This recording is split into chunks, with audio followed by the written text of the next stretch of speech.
Two of the newest One Piece figures just dropped, Ultimate Legends Luffy and Zoro. And if you're wondering what Ultimate Legends is, it's a toy line that is typically aimed at new or younger collectors, mainly because of their price point.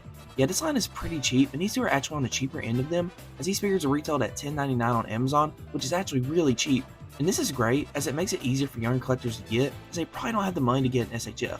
But, even though they are cheap, should you spend your money on them? Because since they are so cheap, they do have some design and product choices that stink, which I will show in this video some ways to combat them. So, with all that being said, let's get this review started. Starting off with the packaging, it's like it's good and bad at the same time. Like, I like it, but it looks bootlegish. I think it's because of the red circle right here, saying superposable, I don't know. But each of the box shows off the figure, has their name and a cool image of them on the front. Then the back of the box is really ugly. I mean, it has this nice image of them and a backdrop of a map, but you literally can't see it because of all the warnings and stuff. It's annoying. Oh well, these toys are cheap and I'm not really going to get too upset over a box. Pretty much, the packaging is pretty decent. Well, as long as you look at it from the front. So yeah, let's go ahead and rip these bad boys open. And after getting these figures free from their prison in my hands, I gotta say that they are pretty decent for the price. Like for $10.99, they look pretty good. Starting off with Luffy, he looks good. The likeness in the face is there, and it's actually better than what Tamashii did with the SH figure arts right on Nagashima Luffy. Boy, if you don't get...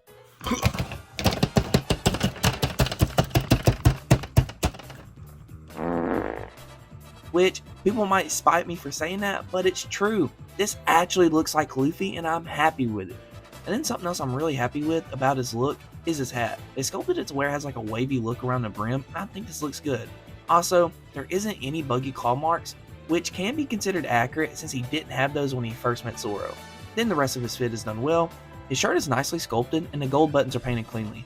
Then his shorts look decent. I say decent because the way the thighs look just isn't good, but for a $10 figure, I'll let it slide. And they did sculpt the shorts pretty well with all the extra wrinkles and stuff. And then he got his dogs out. And as for his proportions, I think they're pretty good for what this figure is. So overall, Luffy looks pretty damn good for his price and size. Then for Zoro, I think it looks pretty good as well. Not as good as Luffy, but still good enough. The main thing I like about his look is the fact that his sideburns are painted, because if y'all aren't aware, in the promos they weren't, so I'm glad they did paint them in the final product. And the final product is overall pretty good looking.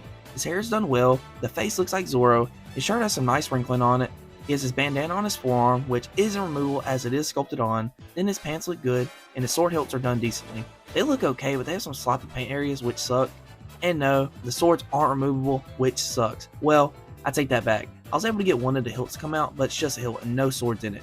Which leads me to the biggest problem with Zoro. He doesn't come with any swords. Like, what the heck? Swords are legit his main thing, and he doesn't come with any. Only sheets. Like, bruh, the Demon Slayer ones come with swords, so why can't this Zoro? Oh wait, the Demon Slayer ones are high definition Ultimate Legends, so they get a special treatment. Like, what? This is whack. Zoro should have been a high definition, so he could have came with some damn swords. And what makes this worse is that his hands are closed, so he can't even hold any extra swords you might have laying around. So this stinks, but at least it's only a problem with Zoro, as Luffy doesn't use swords, and his main weapon is his fist, and he definitely comes with that. So yeah, as you guys can tell, the accessories on these guys is 0. And for Zoro, it's really crappy, and in my opinion, they could have made these easily fit in the high definition line, and gave Zoro his swords, his sword holding hands, and maybe could have gave Luffy some gum arms, you know? But they didn't. It's like every figure line One Piece is in gets the short end of the stick every time. Oh well, I guess we'll have to make up for this. So if you have the Demon Slayer HD figures, you can use their sword holding hands on Zoro, and he can hold their swords, so that's cool.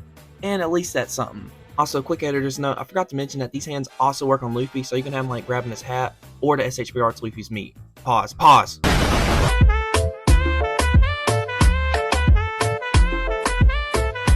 For Luffy, you can use SHB Arts Gum Gatlin with him, and no, you sadly can't use the Gum arms with this Luffy. So yeah, no accessories for these guys, which sucks, but I know it's understandable at their price, and for Luffy it's whatever, but for Zoro not having any, it really makes him a figure not worth getting, as he can't do anything a Zoro figure should do, besides getting lost, because where did he go? Oh, never mind. Looks like you're just trying to get a workout in. But I don't know he's gonna do it, because he ain't got no hands on the line. Okay, now that we found Zoro, let's take a look at the articulation on these figures. And you would think that since they are cheap, the articulation stinks. And well, that is true in some areas, but they do have some areas that are good. First, let's look at Luffy's. His head is on a ball joint, so it can look this far upwards, this far downwards, look side to side, and it gets a decent amount of tilt all around. His shoulders are on a double ball peg, so they can go about this far and wiggle around a little bit. And he doesn't have a butterfly joint, so the arms can't cross over one another going forwards or backwards. Then his arms have a bicep swivel, elbows that bend around 90 degrees, and wrist articulation that can rotate and hinge forwards and backwards. Then for his upper torso articulation, it's there, like you can move it, but it doesn't work the best going forwards or backwards. It's mainly only good for side-to-side movements. And it actually probably could have got a little bit more crunch if they hollowed this area out some, which I might do, I don't know yet. Then his waist is on a ball joint and it works pretty well. And as for his legs, they can kick this far forwards, this far backwards, and really far outwards. And then he has, what's that? No way. $10 Luffy has a thigh swivel. I can't believe it. Oh yeah, baby. And it works great. Crazy this cheap Luffy has a thigh swivel when the SHF doesn't. It's insanity at this point. Like how and why. One day SHF Luffy will get this. One day. Then he has some knees that really get crap range, and it's because of his shorts. They should have made the sculpt of them curved to the bottom so that the knees can bend. But since it's not like that, you probably could carve out this area some to make it to where his knees can bend fully. Then he gets pretty good ankle articulation as they go up and down and get a good amount of tilt.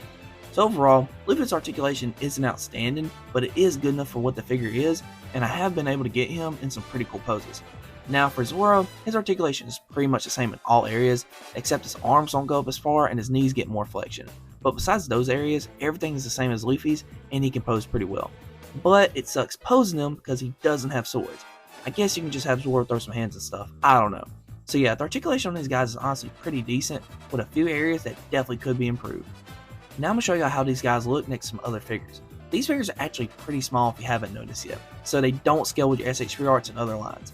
Well, sorta. They don't look bad next to Kaido or General Frankie, and even them next to Choji King Frankie is pretty cool. But them next to SHF Ace just isn't working. Then here they are next to their figure arts counterparts. Obviously a major difference between these two, but that's because of the major price difference between them. The Ultimate Legends are great for kids and beginners, and the SHFs are great for older or veteran collectors. Here they are next to Team Gojo, here they are next to SHF Deku, here they are next to Demoniacal Fit Goku, and lastly, here they are next to Storm Collectibles Yujiro Hama. So overall, I gotta say that these figures are neat and pretty good for their price. Well, the Luffy mainly, as he is definitely worth the $10.99 and is a fun little figure for younger collectors, or for some of you veteran collectors that just want a pocket fig to tote around work or on campus. Now for Zoro, I really just don't like it because he can't use his swords. I mean, he's not awful, but he can't do anything that a Zoro figure should, so that sucks. But at least he does look good and has some good articulation. So for $10.99, they really aren't that bad. Are they better than their SH3 Arts counterparts? No, but as I've said, these are great for younger collectors, and I definitely recommend these guys to them. And that's it for this one, guys. I'd like to know, will you be copping these or just saving up for the SHF? Also, the last day to enter the SHF Zoro giveaway is the 31st, so be sure to enter. So yeah, I'll see y'all in the next one, and as always, One Piece is on top.